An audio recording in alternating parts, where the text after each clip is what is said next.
Welcome to मूल निवासी दर्पण। आप सभी श्रोतागण का मूल निवासी दर्पण चैनल हार्दिक स्वागत एवं अभिनंदन करता है। जय भीम नमो बुधाय दोस्तों।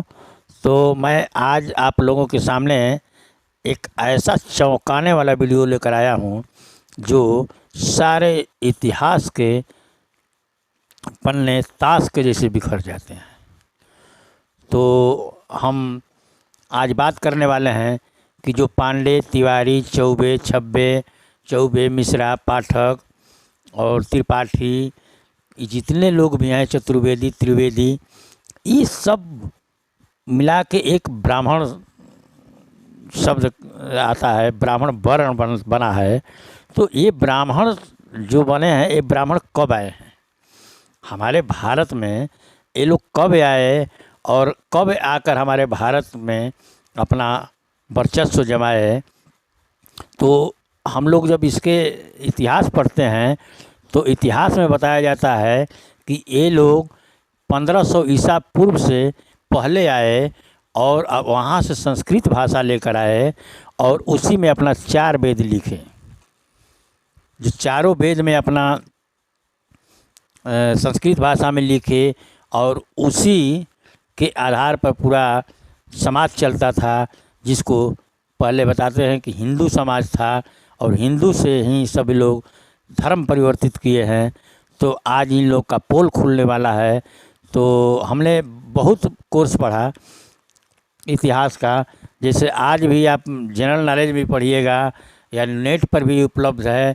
सब जगह जो है 6वीं क्लास से लेकर PhD तक कोर्स कीजिएगा, पढ़िएगा, तो आप लोग को ब्राह्मण के विषय में यही बताया जाएगा कि ये लोग 1500 ईसा पूर्व से पहले आए और 1500 ईसा पूर्व में अपना धर्म ग्रंथ लिखना शुरू किए। और ये लोग का जो धर्म ग्रंथ है, पहले श्रुति की परंपरा थी, ये श्रुति पर सुनते आए हैं, बहुत यहीं के लोग हैं।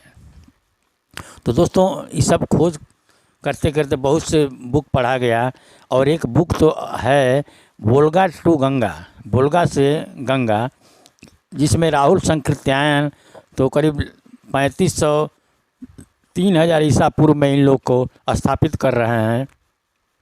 लेकिन जो आज मैंने बुक आप लोग के सामने रखा है वो है चचनामा। और चचनामा बहुत लोग नहीं पढ़ते हैं कि इसमें अरबों का आक्रमण है, तो है, लेकिन यही बुक असली इस ब्राह्मण, आधुनिक ब्राह्मणों का पोल खोलती है। तो चलते हैं चचनामा बुक पर। सिंध पर अरबों के आक्रमण तथा भारतीय प्रतिरोध का इतिहास। मूल पुस्तक अली इब्ने हमीद इब्ने अबू बकर कुफी ने 13वीं सदी में लिखी थी, जिसका यह हिंदी रूपांतरण है। तो ये देखिए, अलोर का जो है गेट है, उसका सीन है, तस्वीर है। चच व दाहिर कालीन सिंध की राजधानी अलोर, वर्तमान सिंध का रोहरी नगर के अवशेष। इसका अनुवादक हैं सापुर नवसारी और संपादक हैं विनय कृष्ण चतुर्वेदी तुफैल। तो दोस्तों, इस चचनामा को बहुत लोग अपना अनुवाद किए हैं, लेकिन मैंने इस चतुर्वेदी का इसलिए उठाया कि एक ब्राह्मण का ही संपादक है, तो वो ब्राह्मण के विषय में लिखेगा, लेकिन फिर भी कितना छिपाएगा। तो देखिए, ये सिंध का जो नक्शा है ये है, और यहाँ का राजा साहरिश थे, और साहरिश का पुत्र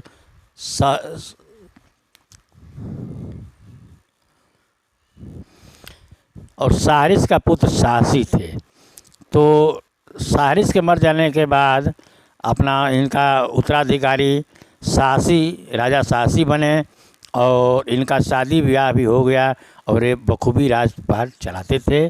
और इनके एक राम नाम का मंत्री भी था, जो इनका सलाहकार था हर कामकाज में, माने वही मंत्रालय वही चलाता था, और राजा ये थे।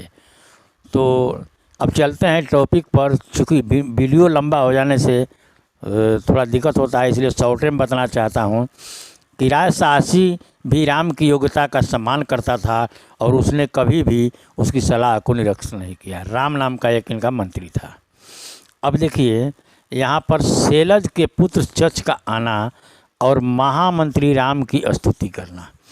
तो दोस्तों ये जो सेलज है, अभी सेलज में आप विचार कीजिए कि ये कौन है। ये पांडे है, इसमें कौन, पांडे, तिवारी, चौबे, उपाध्याय, चाहे द्विवेदी त्रिवेदी, जो भी चीज़ है ये कहीं कुछ है, कहीं कुछ नहीं है। ये सब यहाँ का जो है विश्वविद्यालय की उपाधियों को चुराया गया है। और देखिए चर्च के पास भी कोई नहीं है, कोई टाइटल नहीं है।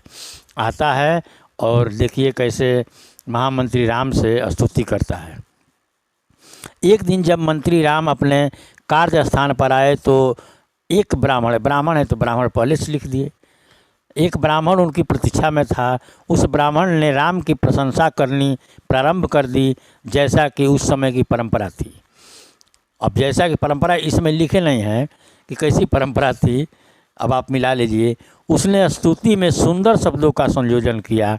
राम ने पूछा, हे ब्राह्मण, तुम कहाँ से आए हो और तुम्हारा प्रयोजन क्या है? ब्राह्मण ने उत्तर दिया, मैं सेलज का पुत्र चच हूँ। मेरे पिता और भाई जंदब एक ग्रामीण मंदिर में रहते हैं जो अलोर के पास है। हम लोग सदैव राजा साहसी और मंत्री राम के उज्जवल भविष्य की कामना करते हैं। मैंने सोचा कि क्यों न मैं आपसे मिलूं और अपनी योग्यता के अनुसार किसी पद की याचना करूं, क्योंकि सुंदर शब्द सुंदर भविष्य की चाबी है और शब्दों के प्रभाव से बड़े दुष्कर कार्य संपन्न हो जाते हैं। तो दोस्तों आप देख लीजिए कि ये एक नौकरी करने आता है। यह अब जो राम था उसने जो है अपना उत्तर दिया कि निसंदेह तुम्हारा भाषा पर अधिकार है और शब्दों का चयन उत्तम है, परंतु तुम धरती के नियम और नैतिकताओं के बारे में भी जानते हो। मैंने कुछ सवाल किए और उस कुछ सवालों का जवाब दिए। चूँकि पहले बुद्धिस्ट राजा थे, बुद्धिस्ट विचार चलता था, तो ज़्यादा कमान नहीं पूछा जाता था। उसके बाद क्या हुआ कि कुछ दिन उसको रख दिया गया नौकरी पर, और ये लोग बोलते हैं कि बहुत ये थे तो वो थे तो लड़ के लिए हैं, तो ये सब के कहीं कुछ नहीं। ये सब देखिए इसमें पोल खुलता है। तो अब देखिए चच को महामंत्री और सचिव का पद मिलना। कुछ दिन बाद राम की मृत्यु के उपरांत राम का मृत्यु हो जाता है, जो मंत्री थे, और राय साहसी ने चच को बुला भेजा और उन्हें सचिव और महामंत्री के पद से विभूषित किया। अब वहाँ पर क्या है कि उनको सचिव का पद मिल जाता है, मंत्री का पद मिल जाता है सचिव से। तो अब देखिए आगे क्या होता है, चूँकि मैं कम बताने में ही ज़्यादा बोला जाता है तो ठीक है। एक दिन राय साहसी अंतपुर में अपनी परम प्रेयसी एकमात्र रानी सुहांदी के साथ बैठा हुआ था। इस श्रेष्ठ अंगों वाली परम सुंदरी नव यौवना का राजा के ऊपर गहरा प्रभाव था। राजा उसके साथ सुखमय जीवन व्यतीत कर रहा था।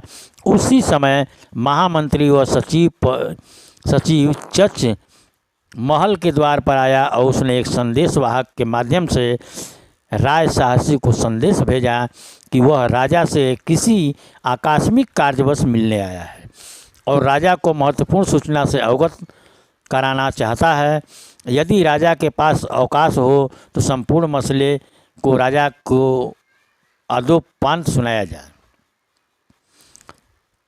इस पर राजा ने सुहांदी से कहा कि आप पर्दे की ओट में चली जाएं, परंतु सुहांदी ने इसका प्रतिकार यूँ ही किया कि कितने ही निम्न वर्ग के लोग माने आते हैं, नौकर चाकर आ सकते हैं, तो अगर एक ब्राह्मण आ जाता है, अब ये भी ब्राह्मण है तो ब्राह्मण लिख दिया है, चूँकि तो ब्राह्मण था ना, एक नौकर था, ये राजा का एक नौकर था और बाद में सचिव हुआ, सचिव से मंत्री हुआ, तो क्या मेरा इसमें झुकाव हो जाएगा?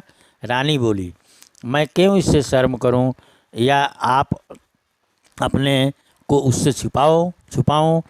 मेरी 1000 जवानियाँ राय साहसी के चरणों की धूल पर न्यौछावर है। राजा से कहती है कि हम तो आपके रानी हूँ, उससे क्या मतलब, वो आए जाए, हम यहीं पर बैठे रहेंगे। लेकिन राजा के बस की बात न थी, वह अपनी पत्नी की अभिलाषा के विपरीत जाए। जब भी रानी किसी बात के लिए जिद करती थी तो राजा को मानना पड़ता था। तो दोस्तों, इसमें बहुत से लंबा लिखा गया, इसलिए मैं मेन पॉइंट ही बता रहा हूँ। तो अब रानी वहीं बैठी थी, एक बार ही आया, उसके बाद अब आना जाना चालू हो गया। तो अब हमारे लेखक जो है लिखते हैं चतुर्वेदी जी, जब नयनों से भाव का आदान प्रदान प्रारंभ हुआ, किसका, रानी सुहांदी का और एक चच नाम का हरामखोर नौकर का प्रारंभ हुआ, तब हृदय में रोक लगा पाना संभव नहीं हो पाया। राय साहसी को बिल्कुल इस बात की बिल्कुल भी गुमान था कि इस बीच राय साहसी बीमार पड़ते हैं।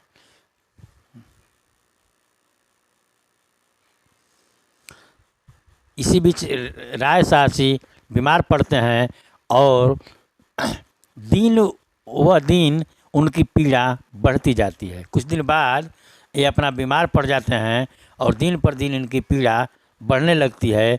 उनके चेहरे पर भावी मौत के चिन्ह दिखाई पड़ने लगते हैं। रानी अत्यंत चिंतित हो जाती है। वह चच को बुलाती है और कहती है कि महाराजा के जीवन का दिया बुझने ही वाला है। उनकी सांसें रुक रही है। यदि राजा की मृत्यु हो गई तो उनके कोई पुत्र न होने के कारण इस राज्य का कोई भी उत्तराधिकारी न होगा। उस स्थिति में उनके नज़दीकी रिश्तेदार उनकी संपत्ति और देश पर अधिकार जमा लेंगे। यह रानी किसको कह रही है, तो चच को बुलाकर। तो इसमें कोई शक नहीं, वह मुझे निकाल देंगे, सताएंगे, क्योंकि उनको मुझसे शिकायत है। अब देखिए, ये लोग इतना सान मटक्का करने लगा और दाएं बाएं इधर से उधर करने लगा कि इस सब रिश्तेदारों को मालूम हो गया, राजा को मालूम हो गया। राजा तो हेडेक में या कुछ दवा दे दिया होगा, ऐसा मुझको लगता है। इस कहानी के अनुसार, इस इतिहास के अनुसार लगता है कि राजा को कुछ किया होगा लोग। चूँकि यहाँ पर वो रानी बोल रही है कि सताएंगे और उनको मुझसे शिकायत है, इसका मतलब कि सबको जानकारी था कि ये मंत्री के साथ गलत काम करती है। तो राजा के जीवन काल में ही मुझे भद्दे नाम से इंगित करते हैं, और राजा जब जीते थे तभी उनको भद्दे भद्दे अपना नाम से पुकारते थे लोग। अब वह राजा नहीं है, जब राजा नहीं है तो वो मुझे मेरे जीवन और संपत्ति से वंचित करने में संकोच नहीं करेंगे। ये रानी बोली, किससे, तो चच से। और चच जान ही रहे कि एक भिखारी था, भिखारी से आया, यहाँ राजा के यहाँ काम मिल गया, काम ले सचिव बना, सचिव से फिर जो है मंत्री बना, मंत्री से अब राजा बनने की लालची है। ये है लोग, कोई भी चीज़ लालच का एक अंत होता है, लेकिन लोग को लालच शुरू में ही दिखाई दे रहा है, देख लीजिए आप। तो ये बता रही है कि मेरे मन में एक योजना है और मुझे विश्वास है कि यह सही भी है, क्योंकि नियति भी यही है। हमारी इच्छाएं पूर्ण होगी और यह राज तुम्हारा होगा। मेरा विचार यह है कि अगर हम हिम्मत दिखाएं तो नियति यह राजपाट तुम्हारे कदमों में रख देगी। इस राज्य का सम्मान और यश लंबे समय तक तुम्हारे पास रहेगा। लोग तुम्हारे चरणों में सिर रखेंगे। चच ने कहा, मैं आपकी हर आज्ञा का हृदय से पालन करूंगा। अब चच था भाई, उनका नौकर था तो मानेगा, और बाद में तो भाई हो गया। क्योंकि मुझे विश्वास है कि जो कुछ भी आप कहेंगी वह मेरे और आपके हित में होगा। आप यह बताएं कि आप यह किस तरह करेंगी। इस पर रानी ने कहा, एक आदेश दो कि 50 जंजीरें और 50 हथकड़ियाँ बनाई जाए, जिन्हें चुपचाप रात में यहाँ ले आओ और इन वस्तुओं को घर में छुपा लेते हैं। मतलब जो हथकड़ियाँ 50 लाएंगे उसको घर में छुपा लेंगे और उनका इस्तेमाल समय आने पर करेंगे।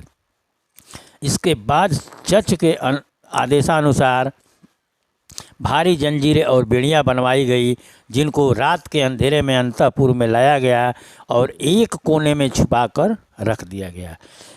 इस तरह चरित्रहीन रानी चर्च के मन को दूषित करने के प्रयास में लगी हुई थी। उधर राय साहसी का अंतिम समय आ गया और मृत्यु आ पहुंची। वैद्यगण अपने स्थान से उठे और बाहर जाने को उद्यत हुए। मतलब इलाज उनका चल रहा था और इधर ये लोग जो क्या है कि हथकड़िया जंजीर बनवा कर अपना जो है रखे थे। तब से जो इनका जब अंतिम हो गया, प्राण निकल गया, तो जब वैद्य उठकर जाने लगे तब क्या हुआ, तो वैद्य उठे और बाहर जाने को उद्यत हुए, परंतु रानी सुहांदी ने उनसे अपने स्थान पर ही रहने के लिए कहा। उसी समय उन्होंने अपने विश्वास पात्र नौकर से कहा कि राजा को अंतःपुर के एक कमरे में ले जाया जाए और उस कमरे का दरवाज़ा बंद कर दिया जाए, जिससे शहर में किसी को यह सूचना न मिले। मतलब राजा को कुछ दूसरे कमरे में ले जाया जाए और किसी को सूचना न मिले कि राय साहसी का मृत्यु हो चुकी है। फिर उसने अपने बहुत सारे अनुयायियों को और सेवकों को बुलाया। जब यह सारे लोग आ गए तो फिर नौकरों से दोबारा कहा कि राजा के नज़दीक रिश्तेदारों को बुला ले, राजगद्दी के दावेदार हो सकते हों। जो रिश्तेदार राजगद्दी का दावेदार हो सकते हैं उनको बुला लो। इन रिश्तेदारों को उसने एक एक करके नाम लेकर बुलवाया। जैसे ही वह राजा से मिलने के लिए गया, रानी के विश्वासपात्र नौकरों ने उन सभी रिश्तेदारों को एक एक करके जंजीरों और बेड़ियों में जकड़ लिया। इस प्रकार सारे बेहद नज़दीकी रिश्तेदार बेड़ियों में जकड़ दिए गए, जिनकी संख्या 50 से कम ही होगी। ज्ञातव्य रहे कि रानी ने 50 जंजीरों और 50 बेड़ियों की ही व्यवस्था की थी। इसके बाद रानी ने राजा के उन रिश्तेदारों को बुलवाया जो गरीब और ज़रूरतमंद थे। माने ये धनी जितने थे उन लोगों को जो है बुलवा दी और बेड़ियाँ लगवा दी, और जो गरीब लोग थे उनको जो है फिर बाद में बुलवाया। गरीब और ज़रूरतमंद थे। जैसे जैसे यह रिश्तेदार आते गए, उनसे कहा गया कि आज राजा तुम्हारे कुछ रिश्तेदारों से बहुत क्रोधित हैं और जिनके कुछ गलत एहतियाती मशवरे के चलते राजा को रात में ठीक से नींद नहीं आई। इसलिए उसने अपने रिश्तेदारों को जंजीर में जकड़ लिया है। अगर तुम निर्धनता और भूख से निकलकर धन संपत्ति के बल पर शक्ति प्राप्त करना चाहते हो तो उस कमरे में जाओ और अपने एक धनवान रिश्तेदार को जिसने राजा को तंग किया है उसको मार डालो, सर काट डालो। इसके बाद उस रिश्तेदार का घर और संपत्ति तुम्हारे हो जाएंगे।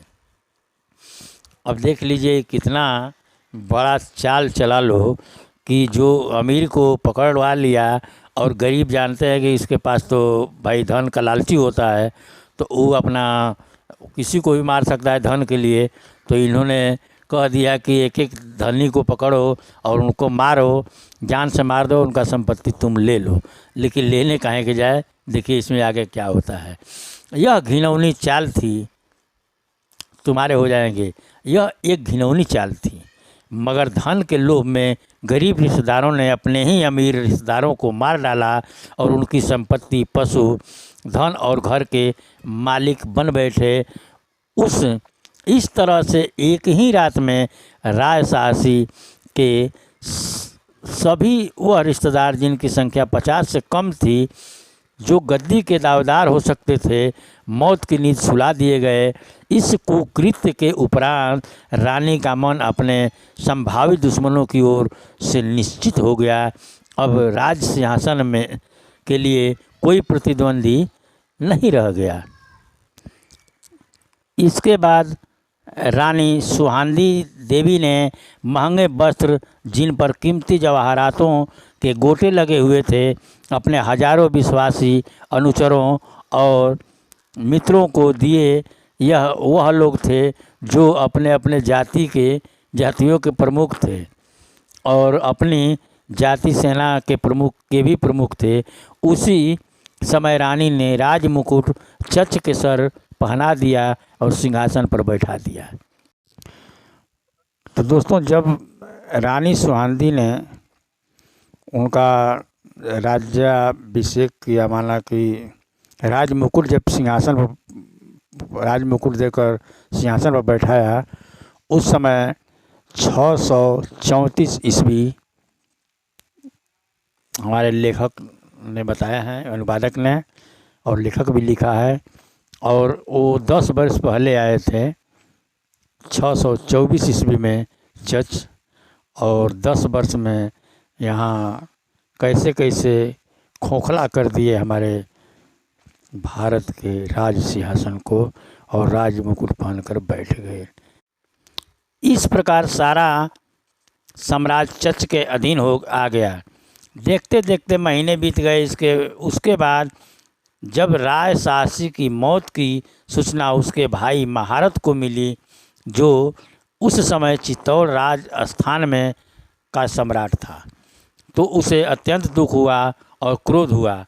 उसने एक बड़ी सेना और अनुचरों के साथ चच को हटाने के लिए सिंध की ओर कूच किया और महारत के 7 हाथियों की एक टोली थी और 7 ही सुदृढ़ अश्व सेना भी थी। महारत ने अलौर सिद्ध की राजधानी से कुछ फासले पर पड़ाव डाला और अपने कुछ विश्वास पात्र नौकरों को चच के पास यह संदेश देकर भेजा, मैं ही इस राज्य का वैध अधिकारी हूँ और यह देश मेरे पिता और पूर्वजों की संपत्ति है। इसलिए यह उचित है कि मेरे भाई के स्थान पर विरासत के रूप में सिंध का राज्य मिले। आपको आपके सचिव और मंत्री के पद पर बरकरार रखा जाएगा। आपके साथ उदारता का बर्ताव किया जाएगा।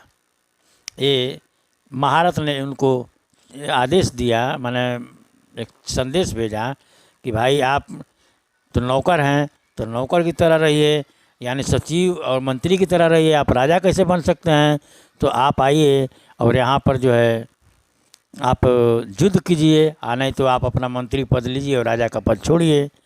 इसके बाद देखिए क्या हुआ। तो अब देखिए, चच रानी के पास आता है और कहता है, यह शत्रु मेरे द्वार पर आ पहुंचा और साम्राज्य पर अपना दावा पेश कर रहा है। आप क्या कहती हैं? राय साहसी की पत्नी सुहांदी देवी हंसी और बोली। अब देखिए कैसे इनका जो है मजाक उड़ा रही है। मजाक एक तरह समझिए कि मैं एक नारी हूँ और पर्दे के पीछे रहती हूँ। यदि मुझे जाकर लड़ना है तो लो, हम मेरे कपड़े पहन लो, यानी मेरी साड़ी चूड़ी गहना सब पहन लो, यहाँ बैठो और अपने वस्त्र मुझे दे दो, जिसे पहनकर मैं युद्ध क्षेत्र में जाकर लड़ूं। क्या तुमने नहीं सुना कि विद्वान लोगों ने कहा है कि यदि किसी को उच्च पद की जिम्मेदारी दी जाती है तो वह उसे कुशलता से और योग्यता से तभी कर सकता है जब वह उस पद के लिए अनिवार्य कौशल और ज्ञान हासिल कर ले। जब यह साम्राज्य तुम्हारे भाग्य में आ गया तो तुम्हें मेरी सलाह की क्या आवश्यकता है? अपनी कमर कस लो और एक शेर की तरह युद्ध क्षेत्र में कूद पड़ो, एक वीर की तरह आगे बढ़ो और अपने शत्रु को पराजित करो, क्योंकि सम्मानित मृत्यु एक घृणित जीवन से बेहतर है। बता रही है कि तुम जो यहाँ मऊगा बन के हमारे यहाँ सलाह लेने आ रहे हो तो तुमको तो सीधे जाके लड़ाई करना चाहिए, चूँकि जिंदा शर्मिंदगी से जिंदा से बढ़िया है कि सम्मानित जिंदगी वीरता और वीर गति को प्राप्त हो जाता है, वो सम्मानित जिंदगी होता है। और ऐसे कायरों की तरह छुपना ये कोई ज़िंदगी नहीं होती। तो शत्रु को पराजित करो, क्योंकि तुम्हारे पास हाथी सेना अश्व और विश्वासी अनुचर हैं। जाओ और शत्रु के शिविर में हलचल मचा दो, एक पुरुष की तरह आगे बढ़ो। चच रानी सुहांदी के वचनों से अत्यंत शर्मिंदा हुआ, माने लजा के एकदम बकुआ हो गया कि इतने एक औरत होकर कैसे हमको चूड़ी और कंगन पहनने के लिए बोल रही है कि हाथ में चूड़ी पहनो, सिंदूर पहनो और साड़ी पहन लो। उसने वीरों का वस्त्र धारण किया, अपनी सेना से कुछ सुसज्जित करके महारथ का सामना करने के लिए रण क्षेत्र में आगे बढ़ा।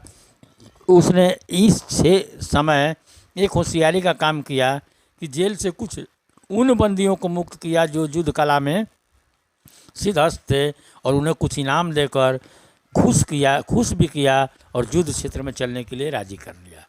उधर महाराणा महारथ, अब देखिए दोस्तों, यहाँ महाराणा जो शब्द आया है वो यहाँ के पहले से बुद्धिस्टों का ही है। महाराणा महारथ ने अपनी सेना को केंद्र, वाम व दक्षिण पक्ष की टुकड़ियों में विभाजित कर रखा था। इसके अलावा इसमें एक अग्रिम पक्ष और एक पृष्ठ पक्ष भी था। चुने हुए वीर अग्रिम पक्ष में रखे गए। युद्ध की शुरुआत हुई। दोनों ओर ही वीर सैनिकों की टुकड़ियां थी और दोनों पक्ष के तमाम योद्धा माने लड़ रहे थे और मर रहे थे।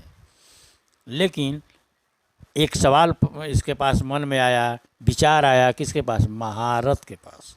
महारथ को निर्दोष वीरों का इस तरह मृत्यु की गोद में सामना ठीक नहीं लगा।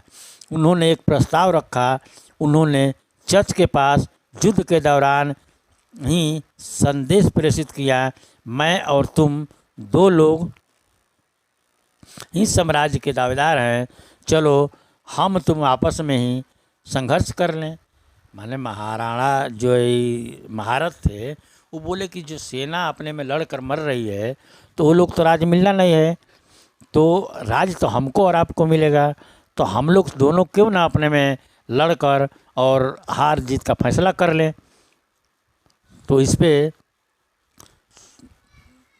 राज उसी का होगा, जो जीतेगा उसका होगा। चच ने इस पर जवाब दिया कि मैं एक ब्राह्मण हूँ। अभी ब्राह्मण है, बताइए, तो युद्ध नहीं करते तो राजा क्यों बने? मैं एक ब्राह्मण हूँ, इसलिए तुम लोगों की तरह घोड़े की पीठ पर बैठकर नहीं लड़ सकता। अभी अपना एक चाल चला कि मैं घोड़े पर नहीं लड़ सकता क्योंकि मैं एक ब्राह्मण हूँ और घोड़े का सवारी कभी किया नहीं हूँ।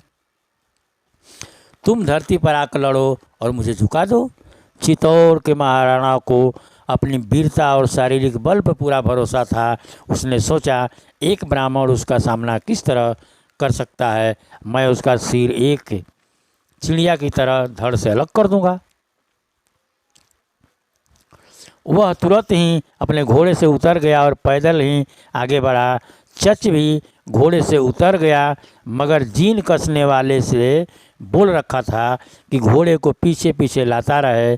जब वे दोनों एक दूसरे के काफ़ी नज़दीक आ गए तो चच धोखे से अपने घोड़े पर चढ़ गया और महाराणा पर एक अचानक आक्रमण किया और एक बार में ही महाराणा का सर तन से जुदा हो गया। देखिए दोस्तों, इन लोग के पास छल कपट जो है ना बहुत शुरू से ही है। और देखिए यहाँ पर छल कपट इनका दिखाई दे रहा है कि कितने छल कपट। यार जब वीर हो तो जब बोले कि पैदल लड़ेंगे, हम घोड़ा पर नहीं लड़े गए, तो आपको पैदल लड़ना चाहिए।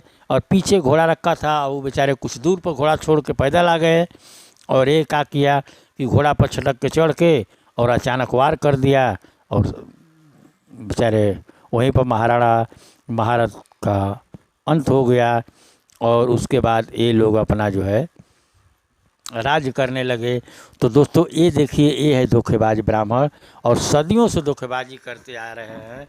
और उसी समय से समझिए कि ये लोग यहाँ पर आए और फिर इसका कहानी मैं आगे बताऊंगा कि फिर इन्होंने क्या किया, कैसे किया, इसका बेटा कितना गद्दारी किया, मोहम्मद बिन कासिम को कैसे यहाँ पर पनाह दिया। तो मैं दोस्तों आप इस वीडियो को सुनिए, देखिए, विचार कीजिए, मंथन कीजिए। अगर ये वीडियो आपको पसंद आया है तो आप कृपया लाइक, सब्सक्राइब एवं कमेंट शेयर ज़रूर करें। तो इस वीडियो में इतना ही, फिर मिलेंगे हम अगले वीडियो में। तब तक अपना और अपने परिवार का ख्याल रखें। सबको जय भीम, नमो बुद्धाय, जय मूल निवासी, जय संविधान।